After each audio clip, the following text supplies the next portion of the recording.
There are two types of couplet. अब देखिए दोस्तों, कपलेट के दो टाइप्स होते हैं। केवल कपलेट के बारे में बात कर रहा हूँ मैं, हीरोइक कपलेट के बारे में बात नहीं कर रहा हूँ, है ना। I am just talking about the couplet.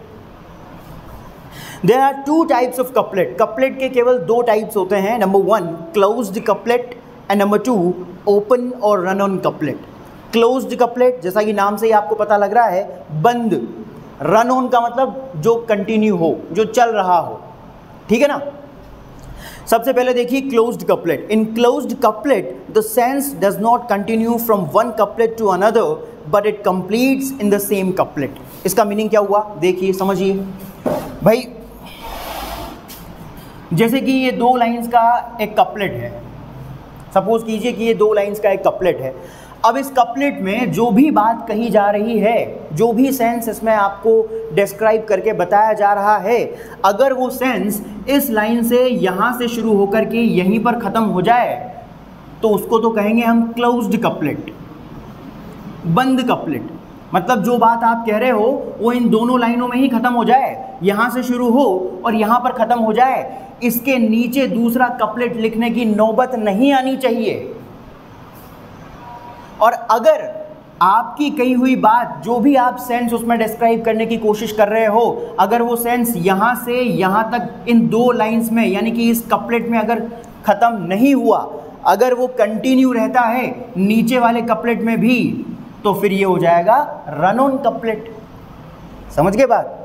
मतलब जो भी आप सेंस इसमें दिखाने की कोशिश कर रहे हो, जो भी बात इसमें एक्सप्रेस करने की कोशिश कर रहे हो, अगर वो एक ही कपलेट में पूरी हो जाए, दूसरा लिखने की ज़रूरत नहीं पड़े, या वो बात दूसरे में कंटिन्यू ना हो, तो उसको तो कह देंगे हम क्लोज्ड कपलेट। लेकिन ऐसा कपलेट जिसमें कही गई बात पहले कपलेट में कंप्लीट नहीं होती है, बल्कि दूसरे कपलेट में वो कंटिन्यू चल रही होती है, यानी उस बात को कहने के लिए अपने को दूसरा कपलेट भी लिखना पड़े अगर, तो फिर वो बात तो कंटिन्यू हो गई ना इसमें।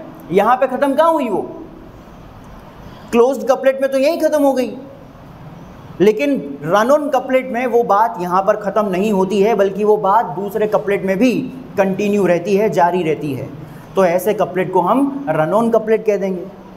ठीक है, दो कपलेट्स होते हैं, एक तो क्लोज्ड कपलेट और एक run on couplet. Closed couplet में बात उसी कपलेट में कंप्लीट हो चुकी होती है, दूसरा लिखने की अपने को आवश्यकता नहीं रहती है। जबकि रन ऑन कपलेट में जो बात होती है, जो सेंस होता है, वो दूसरे कपलेट में भी कंटिन्यू रहता है, इसीलिए उसको रन ऑन कपलेट कहते हैं।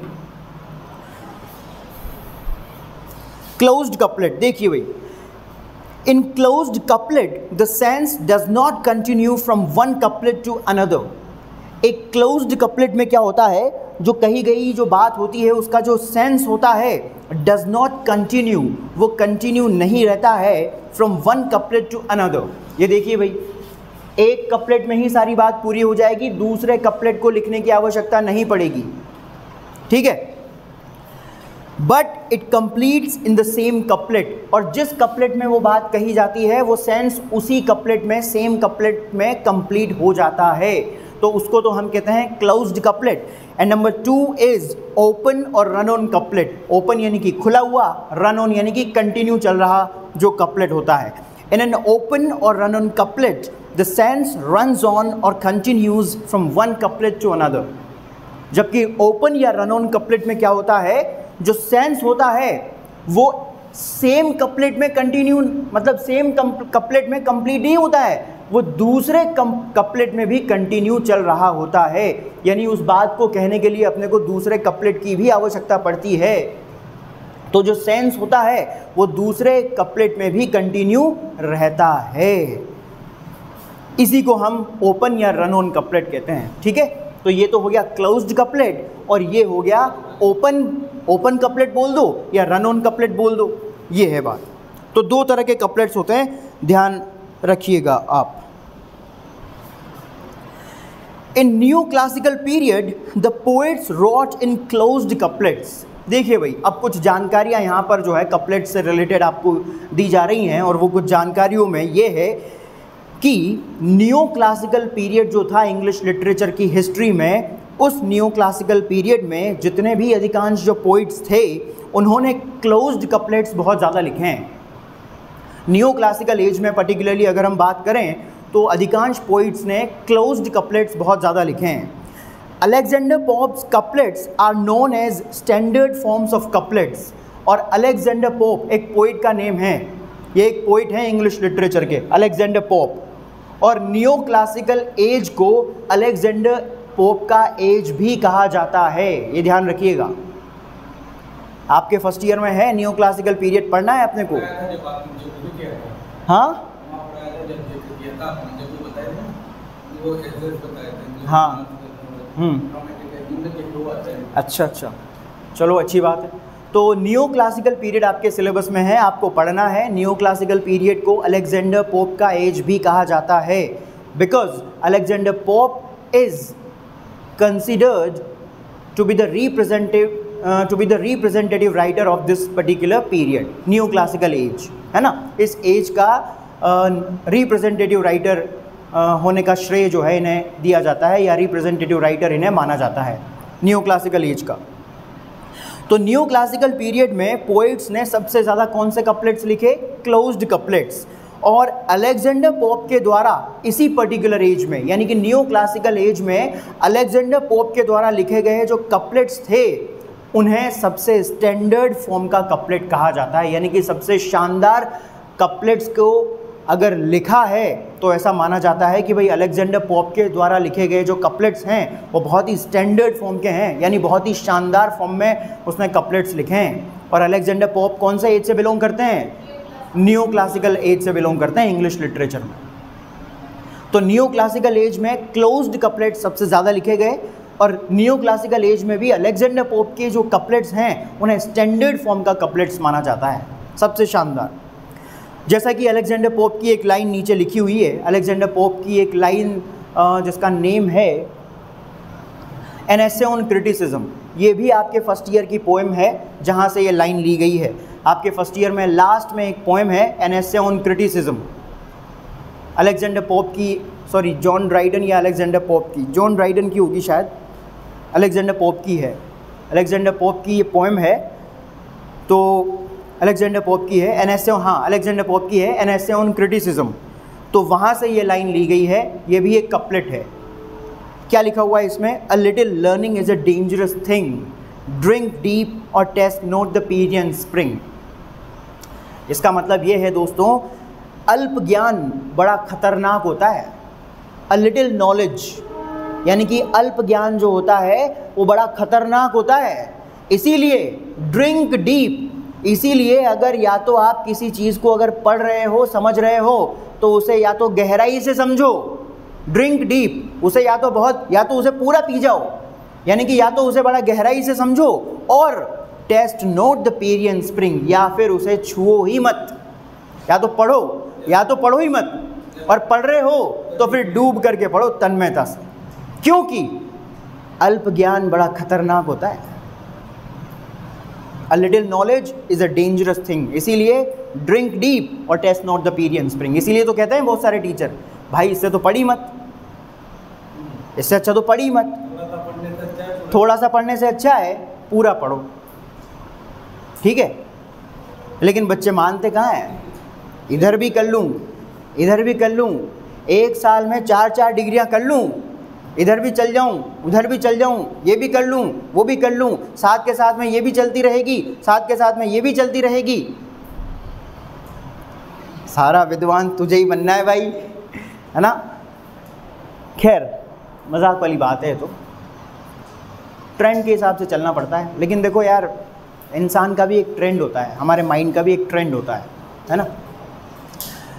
दो तरफ एक साथ नहीं चल सकता, चलेगा तो एक ही जगह चलेगा परफेक्टली। खैर जो भी है, लेट्स नॉट गेट पर्सनल, ये सबकी अपनी अपनी क्वालिटीज़ होती है यार, कोई लोग चला भी लेते हैं। खैर जो भी है, आगे देखिए भाई, इन ग्रीक और लेटिन पोइट्री, ये भी बहुत इंपॉर्टेंट इन्फॉर्मेशन है दोस्तों, ध्यान रखिएगा। ग्रीक और लेटिन पोइट्री में अगर हम बात करें, यानी कि ग्रीक लैंग्वेज की पोइट्री में और लेटिन भाषा की पोइट्री में अगर हम बात करें, the heroic couplet is known as hexameter verse. Greek भाषा में लिखी गई, ग्रीक भाषा में और लेटिन भाषा की पोइट्री में लिखे गए जो हीरोइक कपलेट्स होते हैं उन्हें हेक्सामीटर वर्स कहा जाता है। इन राइम और विदाउट राइम, और इनकी सबसे खास बात ये होती है कि वहाँ पर इन्हें राइम का इस्तेमाल करके लिखा जाए या बिना राइम के लिखा जाए कोई फ़र्क नहीं पड़ता। लेकिन लैटिन और ग्रीक भाषा में हीरोइक कपलेट्स को हेक्सामीटर वर्स कहा जाता है, ये ध्यान रखिएगा, चाहे वो राइम में हो या विदाउट राइम हो। In Italian poetry it is known as ottava rima. Italian poetry में हीरोइक कपलेट को ओटावा राइमा के नाम से पुकारा जाता है। बट इन इंग्लिश पोइट्री, लेकिन अंग्रेजी भाषा की पोइट्री में a heroic couplet is a pair of iambic pentameter lines in rhyme. लेकिन अंग्रेजी भाषा में अगर हम बात करें तो अंग्रेजी भाषा में ये हीरोइक कपलेट आयम्बिक पेंटामीटर की लाइन्स में राइम स्कीम का यूज़ करते हुए लिखी जाने वाली 2 लाइन्स का एक पेयर होता है। समझ गए बात? ग्रीक और लैटिन पोइट्री में तो क्या कहते हैं? Hexameter verse. किसको? हीरोइक कपलेट को। और इटालियन पोइट्री में कहेंगे ओटावा राइमा, और इंग्लिश में तो आयम्बिक पेंटामीटर की 2 लाइन्स जो राइम्ड फॉर्म में लिखी जाए। लेकिन हेक्सामीटर वर्स में भी एक क्वालिटी ध्यान रखिएगा, राइम्ड और विदाउट राइम्ड दोनों चलती है वहाँ पर। आगे देखिए भाई, The Elizabethan poets used heroic couplet skillfully, but they used it like loose blank verse. दोस्तों, एलिजाबेथन एज भी आपके फर्स्ट ईयर में है और आपको पढ़ना है आपके सिलेबस में। एलिजाबेथन एज इंग्लिश लिटरेचर का नियो क्लासिकल पीरियड भी पढ़ना है, एलिजाबेथन एज भी पढ़ना है, रीनेसेंस भी पढ़ना है, रेस्टोरेशन पीरियड भी पढ़ना है, बहुत सारी चीज़ें हैं। ठीक है, तो धैर्य से बैठिएगा, आराम से कक्षा में धैर्य धारण करके बैठिएगा, अधीर होकर के मत बैठिएगा, क्योंकि बहुत सारे तो लिटरेरी टर्म्स हैं, 16 लिटरेरी टर्म्स हैं, 16। सेकेंड ईयर में भी इतने नहीं है, सेकेंड ईयर में भी 8-9 हैं, फाइनल ईयर में भी 8-9 हैं, लेकिन फर्स्ट ईयर में 16 हैं। और ये एजेस तो कितने सारे हैं आप देख लो, आप 2 तो ये हो गए, बाकी रीनेसेंस भी एक एज ही है, एक एज में काउंट किया जाता है, रेस्टोरेशन भी एक पर्टिकुलर पीरियड में काउंट होता है। तो यूँ मान करके चलिए कि 4 एजेस हैं आपके, यानी कि 4 इंग्लिश लिटरेचर के एराज पढ़ना है आपको, तो बढ़िया अच्छी खासी जानकारी हो जाएगी। फिर क्या है कि क्या चाहता है, एक इंसान को नॉलेज तो चाहिए, पढ़ने वाले इंसान को तो नॉलेज ही चाहिए, बाकी जिसको नहीं पढ़ना है वो तो फिर ...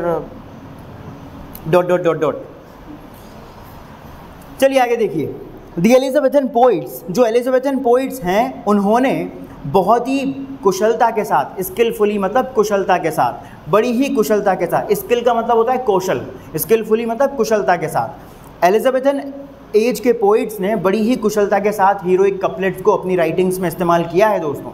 लेकिन but they used it like loose blank verse, लेकिन उन्होंने थोड़ा सा इसका फॉर्म को बिगाड़ करके रख दिया है, थोड़ा सा ब्लैंक वर्स स्टाइल में, लूज ब्लैंक वर्स स्टाइल्स में, हल्की लोअर क्वालिटी के ब्लैंक वर्स स्टाइल की तरह यूज़ किया है उन्होंने हीरोइक कपलेट्स को। लिखा तो बहुत बेहतर है, लेकिन थोड़ा सा लूज ब्लैंक वर्स की तरह इसको यूज़ कर दिया, थोड़ा सा फॉर्म बिगाड़ दिया उन्होंने एलिजाबेथन एज के पोइट्स ने।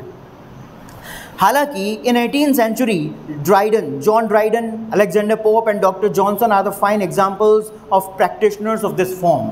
हालांकि 18वीं शताब्दी में John Dryden, Alexander Pope and doctor Samuel Johnson, ये सारे के सारे जो पोइट्स हैं, ये इस फॉर्म को अपनाने वाले महत्वपूर्ण उदाहरण हैं, जिन्होंने बहुत ही बेहतरीन तरीके से हीरोइक कपलेट्स लिखे हैं। यानी कि ये 3 लोग जो हैं, ड्राइडन, पोप और doctor Johnson, doctor Samuel Johnson, ये 3 पोइट्स ऐसे हैं 18th सेंचुरी के जिन्होंने प्रैक्टिशनर का मतलब अपनाने वाले, इस फॉर्म को अपनी राइटिंग में अपनाने वाले बेहतरीन पोइट्स के एग्जाम्पल्स हैं ये तीनों। ठीक है दोस्तों, ये है आपका हीरोइक कपलेट। समाप्त।